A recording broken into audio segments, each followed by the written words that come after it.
Listening test. This test has 3 parts. In each part you'll hear a number of different extracts. At the start of each extract, you'll hear this sound. You'll have time to read the questions before you hear each extract, and you'll hear each extract once only. Complete your answers as you listen. At the end of the test, you'll have 2 minutes to check your answers. Part A. In this part of the test, you'll hear 2 different extracts. In each extract, a health professional is talking to a patient. For questions 1 to 24, complete the notes with information you hear. Now, look at the notes for Extract 1. Extract 1. Questions 1 to 12. You hear a physician talking to a patient called Mr. Kevin Chamberlain. For questions 1 to 12, complete the notes with a word or short phrase. You now have 30 seconds to look at the notes.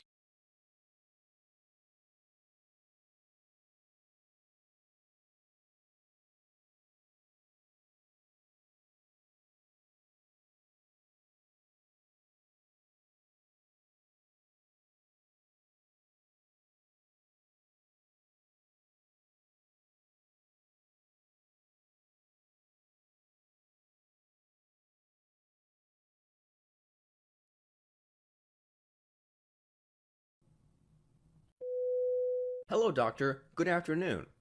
Good afternoon. May I know your problem? Well, doctor, I am a patient with coronary artery disease and peripheral vascular disease with prior stent-supported angioplasty. I'm having a persistent cough for the past 2 weeks and some shortness of breath. I was also treated for pneumonia. Do you feel any chest pain, pressure, or heaviness in chest? No, doctor. What's your age?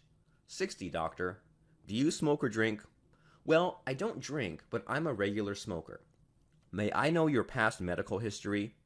Well, I have coronary artery disease since 2016, peripheral vascular disease for over 10 years, chronic obstructive pulmonary disease, and hypertension.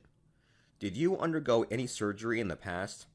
Yes. Right fern popliteal bypass about 8 years ago, neck fusion in the remote past, stent-supported angioplasty to unknown vessel in the heart. What medications are you taking?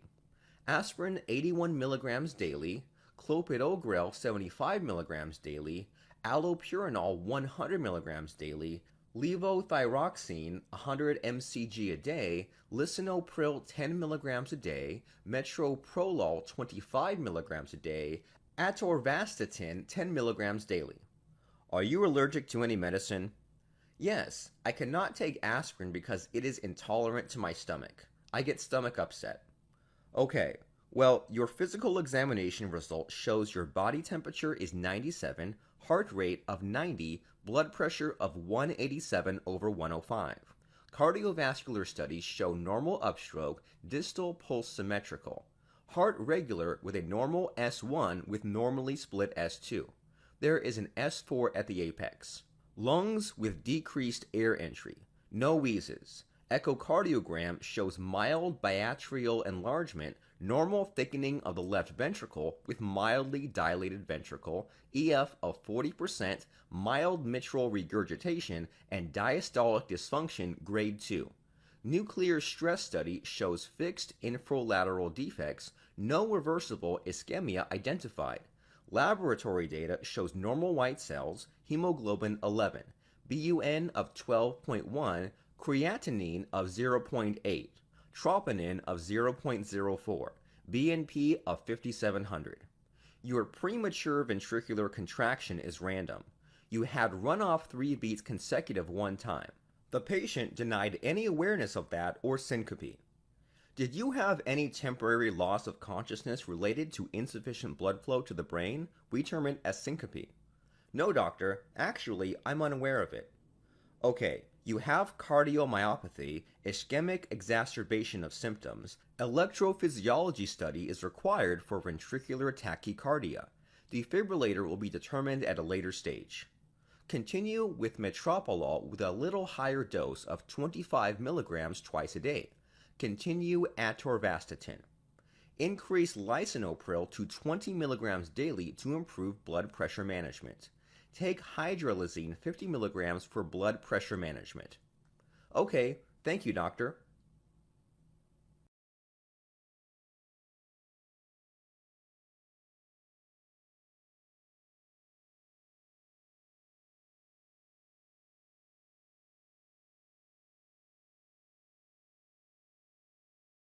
Extract 2. Questions 13 to 24. You hear an obstetrician talking to a patient called Vanessa Gordon. For questions 13 to 24, complete the notes with a word or short phrase. You now have 30 seconds to look at the notes.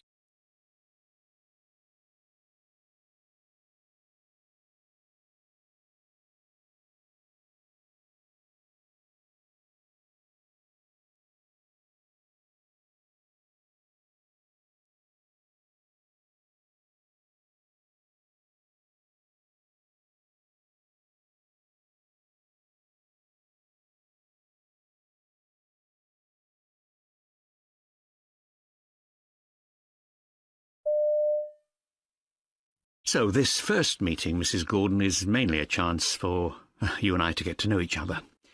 I'll ask about your medical history, and this is also an opportunity for you to ask me any questions that you've got at this point. Sure. So some background. What kind of work do you do? I have a job at an engineering company. I'm a computer programmer. I currently do 4 days a week, but I hope to reduce that to 3 after my maternity leave. Ah, excellent. So tell me about your medical health. Do you have any conditions I should know about? Well, I have asthma attacks, but they don't happen often. I lost about 10 kilos, and that certainly helped. I have an inhaler, but I hardly ever use it.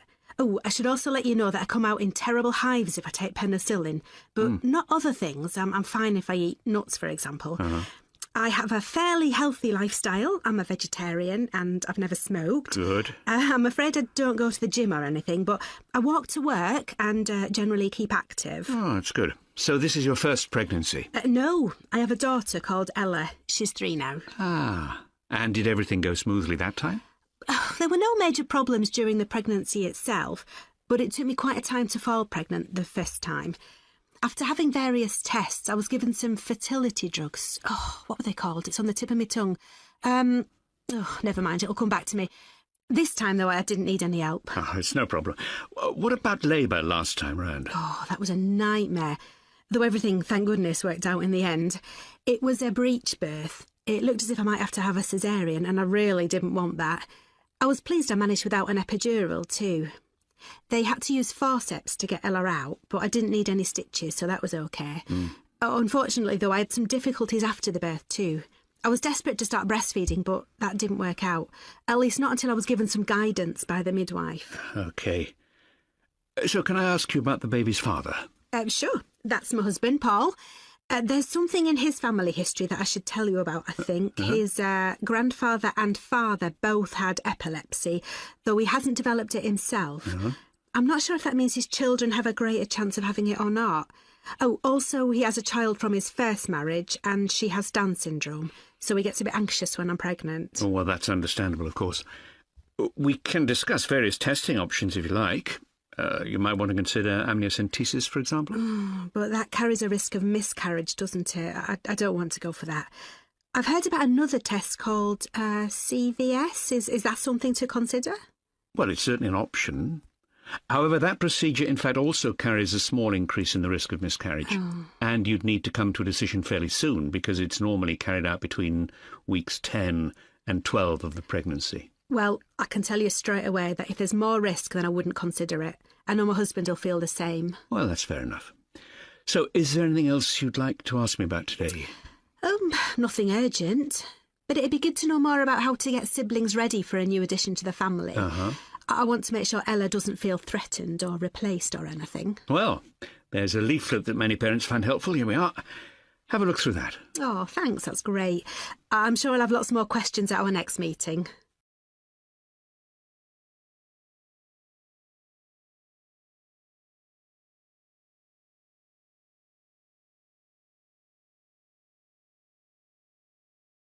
Now look at Part B. Part B.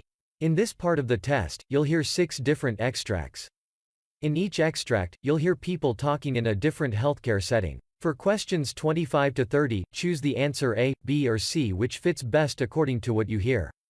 You'll have time to read each question before you listen. Complete your answers as you listen. Now look at question 25. You hear a pharmacist talking to a patient. Now read the question.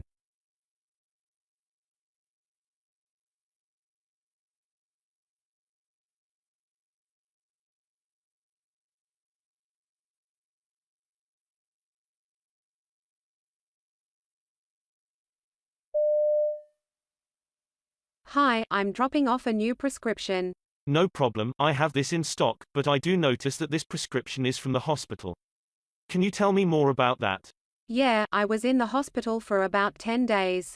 I need my refills as they didn't give me any new prescriptions in the hospital.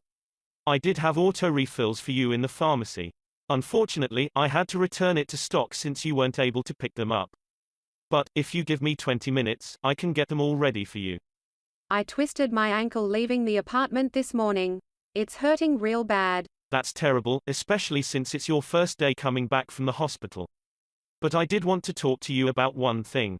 The ibuprofen that you're holding, especially with your medical condition, will have a tendency to reduce blood flow to your kidneys. Really? They told me I couldn't take Tylenol, but I thought that ibuprofen would be okay. At the hospital, they said my kidneys weren't doing too good when I first got there. But when I left, they said everything was back to normal.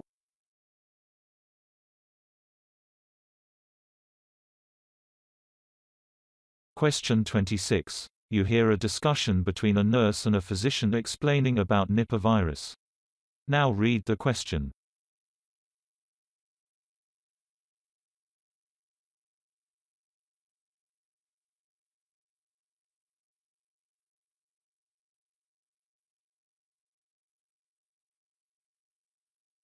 Hello, doctor. Can you explain what the Nipah virus is? Well, Nipah virus is a member of the paramic severity genus Henipavirus. This Nipah virus was initially identified and isolated in 1999 during an outbreak of encephalitis and respiratory problems among pig farmers and other people with close contact with pigs in Singapore and Malaysia. The name of the virus originated from Sungai Nipah, a village in Malaysia where pig farmers became sick with encephalitis. Initially, the disease was linked with Hendra virus, emerged from bats, but was quickly singled out for investigation, and flying foxes of the genus were subsequently identified as the reservoir for the Nipah virus. Question 27. You hear a radiographer talking to a patient about her MRI scan. Now read the question.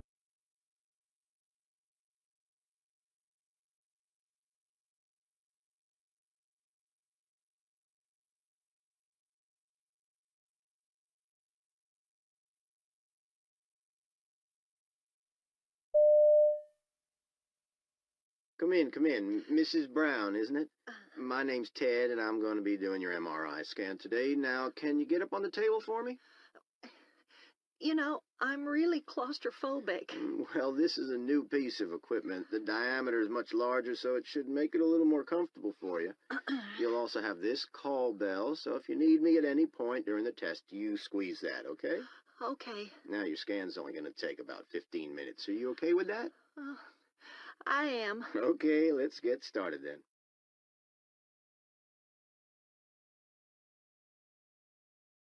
Question 28. You hear a nurse reporting to the doctor regarding a patient. Now read the question.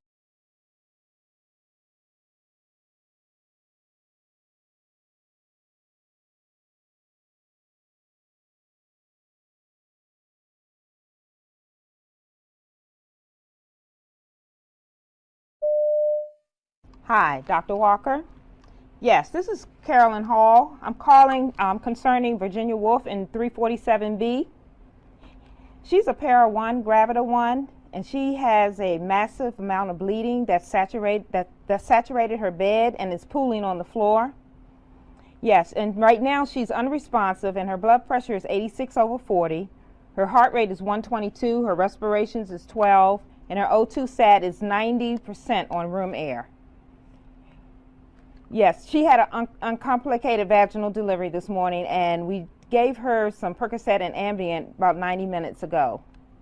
She has a saline lock on in her right arm, and it looks like a hemorrhage, and I think you should come and assess the patient. Okay.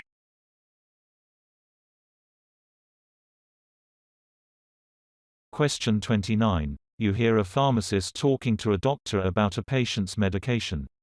Now read the question.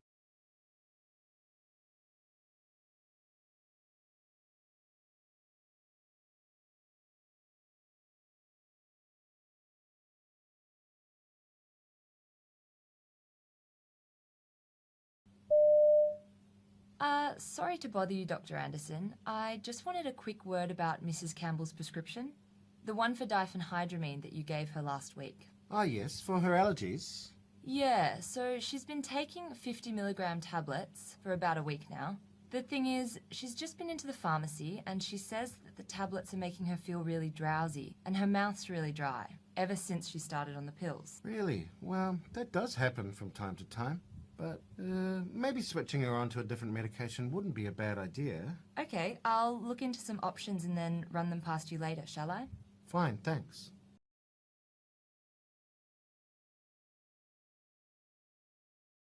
Question 30. You hear two doctors doing an activity at a staff training day. Now read the question.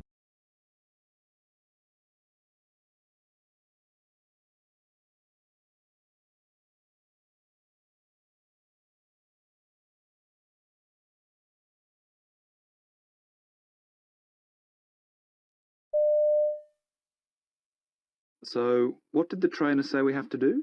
Well, we've got to look through these case notes, 10 sets in total, and decide which of the patients should be referred to the consultant as a matter of urgency and which can wait. Oh, right.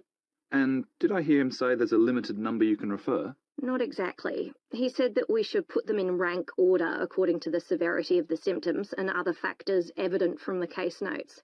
Once we've agreed on our list, we have to go and compare with another pair of trainees. Okay. Let's get started then.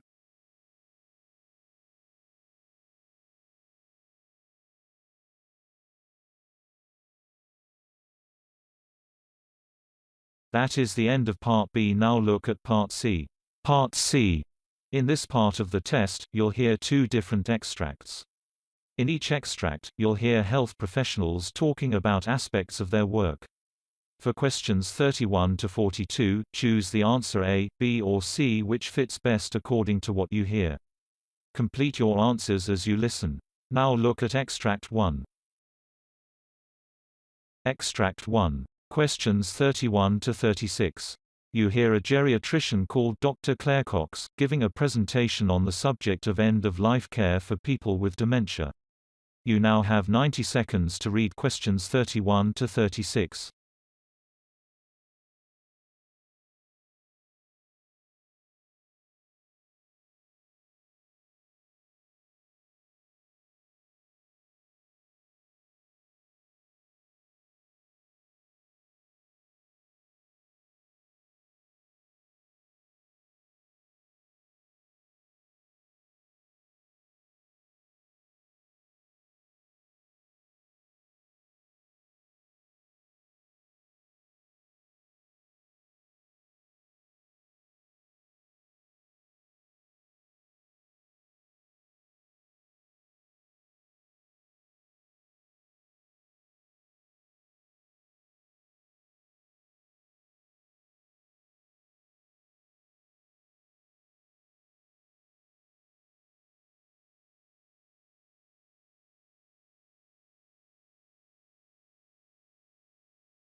My name's Dr. Claire Cox. I'm a geriatrician specialising in palliative care.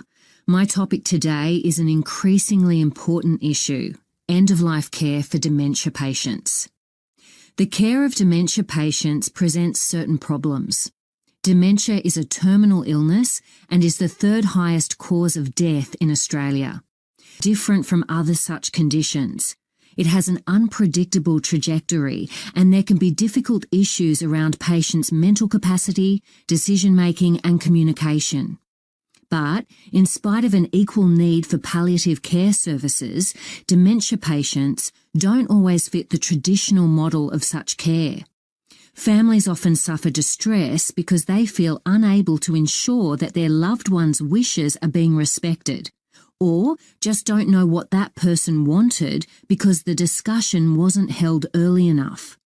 There is therefore a clear need for well-funded, patient-centred palliative dementia care that's available when and where it's needed.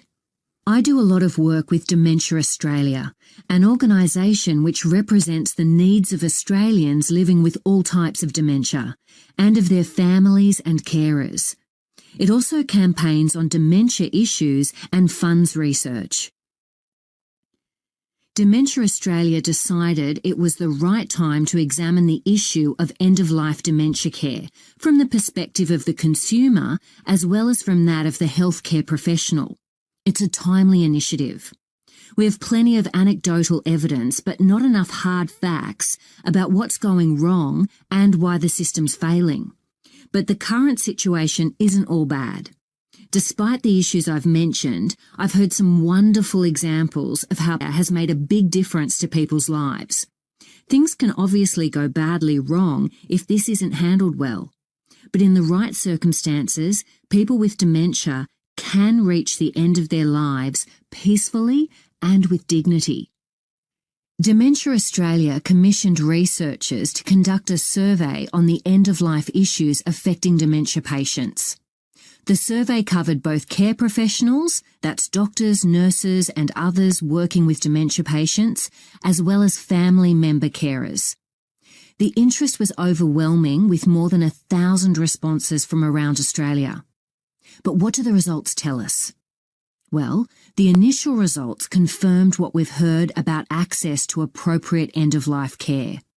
It was obvious immediately that there was a split between the perceptions of care professionals and family member carers about end-of-life dementia care. For instance, while 58% of family member carers said that they didn't have access to palliative care specialists and 68% didn't have access to hospices, 3/4 of care professionals indicated that people with dementia in their area do in fact have access to palliative care. This begs the question of whether consumers, that is patients and family member carers, might not be aware of services that are available. Another notable finding of the survey was that care professionals often lack knowledge of the legal issues surrounding end-of-life care. Some reports indicate that care professionals are at times reluctant to use pain medications, such as morphine, because of concerns about hastening a patient's death. However, access to appropriate pain relief is considered to be a fundamental human right, even if death is earlier as a secondary effect of medication. Our survey found that 27% of care professionals were unsure about this, or didn't believe that patients are legally entitled to adequate pain control, if it might hasten death. So perhaps it isn't surprising then that 1/4 of former family member carers felt that pain wasn't adequate. This lack of awareness extends beyond pain management. The statistics on refusing treatment were particular. Almost 1/3 of care professionals were unaware that people have the right to refuse food and hydration, and 1 in 10 also thought refusal of antibiotics wasn't an option for patients in end-of-life care. How can we ever achieve consumer empowerment and consumer-directed care if the professionals are so ill-informed? There's a clear need for greater information and training on patients' rights. Yet over 1/3 of care professionals said they hadn't received any such training at all. It's obvious that end-of-life care planning is desirable.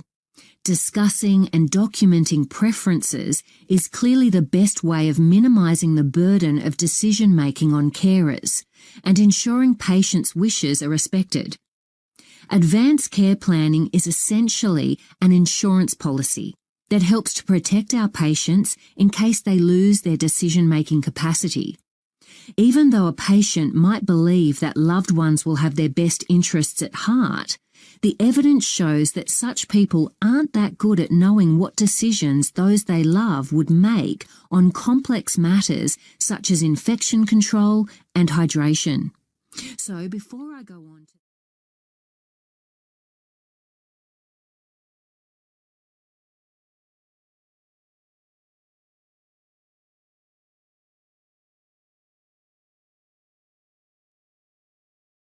Now look at Extract 2. Extract 2. Questions 37 to 42. You hear the lecture given by a Dr. Aaron Broderick on the topic blood type classifications. You now have 90 seconds to read questions 37 to 42.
The human body contains about 10 pints of blood depending on the size of the individual.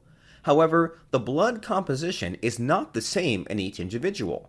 This is what makes the different blood types. The best method of grouping of blood is the ABO system, although there are other groups.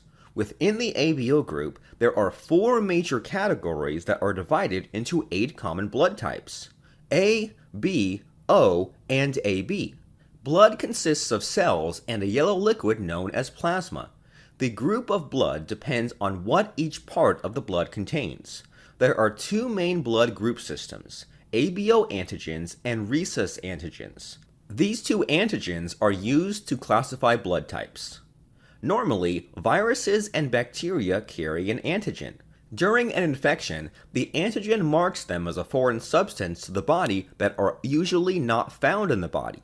Most red blood cell antigens are protein molecules on the surface of red blood cells. White blood cells produce antibodies as an immune defense. These antibodies target antigens and attack the foreign substance. Cross-matching of blood types is very crucial because if a patient receives red blood cells with antigens that is not present in his body, then it will reject and attack the new red blood cells. The ABO blood grouping method is used to determine the different types of antigens in the red blood cells and antibodies in the plasma. This system and RHD antigen status determine the blood type that will match for a safe red blood cell transfusion. There are 4 ABO groups. In Group A, the surface of the red blood cells contains A antigen, and the plasma has anti-B antibody that would attack any foreign B antigen containing red blood cells. In Group B, the surface of the red blood cells contains B antigen, and the plasma has anti-A antibody that would attack any foreign A antigen containing red blood cells. In Group AB, the red blood cells have both A and B antigens, but the plasma does not contain anti-A or anti-B antibodies. Patients with type AB can receive any ABO blood type. In Group O, the plasma contains both types of anti-A and anti-B antibodies, but the surface of the red blood cells does not contain any A or B antigens. Having none of these A or B antigens means that they can be safely transfused to a person with any ABO blood type. Some red blood cells contain the Rh factor, which is also called RHD antigen. Therefore, rhesus grouping adds another dimension. In case the red blood cells contain the RHD antigen, they are RHD positive. If they do not contain RhD antigen, they are RhD negative. That means there are 8 major blood types in the ABO/RhD blood grouping system. For instance, in the US, 30% population are A positive, A+. A negative occurs in 6% of people. There are only 9% of population with B positive, while B negative occurs in just 2% of the population. AB positive occurs in 4% of people, and AB negative occurs in just 1% of people. O positive occurs in 39% of people, while O negative occurs in just 9% of people. About 82% of the US population has RhD positive blood. O negative blood contains neither A or B or RhD antigens. Therefore, these red blood cells can be transfused to nearly all patients of any blood type. Group O negative is considered as the universal donor type. On the other hand, AB positive blood contains no anti-A or anti-B or RhD antibodies. Therefore, patients with this blood type can receive nearly any type of red blood cell transfusion. This type is referred to as the universal recipient type. In case a patient with group B antigen receives red blood cells from a person with group A antigen, their body will reject the transfusion. This is because patients with B antigen on their red blood cells have anti-A antibody in their plasma. The anti-A antibody in the plasma then attacks and destroys the A antigen donor red blood cells. During pregnancy, a mother may have a different RhD type to the fetus, as the fetus can inherit a different blood group from the genes of the father. Therefore, a risk is involved if the mother is RhD negative and the fetus is RhD positive.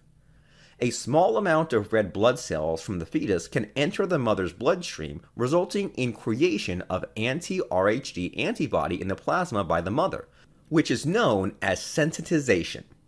A problem will arise if this antibody then detects the foreign antigen in the blood cells of the fetus, and if they attack the red blood cells of the fetus as a defense mechanism, which can result in severe jaundice and brain damage if undetected. Therefore, an injection of anti-D immunoglobulin G helps to prevent the production of this antibody in the mother and decrease the impact of a sensitizing event on the fetus. Anti-D immunoglobulin G dosing is usually given at 24 weeks of the pregnancy and at times an additional dose during 34 weeks of pregnancy. The effect of anti-D immunoglobulin G lasts up to 12 weeks. During blood test procedure, the patient's blood will be mixed with a variety of serum samples. Each serum sample consists of a different blood type, with the clotting agent removed. Then, the reaction of the blood sample of the patient with the serum sample will be monitored. The antibodies in the serum will cause a different reaction in each one. For instance, if a reaction occurs when the blood sample is mixed with the serum consisting of blood type A, which contains anti-B antibody, the unknown blood type of the patient must be type B.